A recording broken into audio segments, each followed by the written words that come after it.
right? It seems like a pretty good deal. $3, I get a gallon of gas. Well, why did all those people spend entire lifetimes and all that energy to figure out how to get crude oil out of the ground and turn it into gasoline?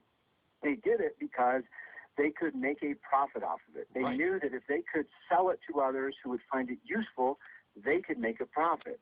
The problem with sort of the modern welfare state is that we take all these goods that have been produced by capitalists, jobs, cars, computers, you name it, modern hospitals, modern medical science, and we say, now we want that and we want government to distribute it.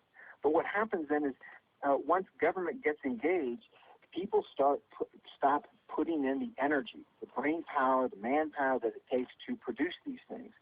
And so ultimately what you want human minds. This is so basic, but it is so massively important. The most valuable. Very incredible. If they think that they are down and out of luck and things are really bad, they do have one thing that is incredibly valuable. They have a mind, and they can think, and they can use that mind to create and do things that other people will find valuable. Right.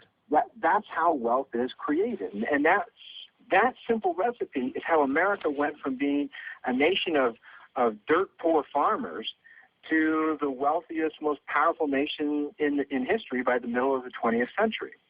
So, Tom, you got to be more explicit then. I totally understand what you're saying. But if I'm listening right now and I've been out of work for 3 years and I've got 2 kids and I'm living on, peanuts here and I've lost my house and all this stuff, and I've got a political party that is promising that, hey, we're going to basically screw the rich and provide me with a job and a house, hey, I'm going to sign up. And that's their argument. It's class warfare. Let's go after the rich. They've got the money. You don't. It's yours, not theirs. Let's redistribute it and give it back to you to where it belongs. I'm going to recommend a book title. It's an old book, but it's something of a classic, and its teachings are timeless. It's something that Americans should be reading, and I'm hoping that we can get some politicians to start talking about these ideas. The book is by a rather unknown economist named Henry Hazlitt, and it's titled Economics in One Lesson. I highly, highly recommend it to anyone in the listening audience.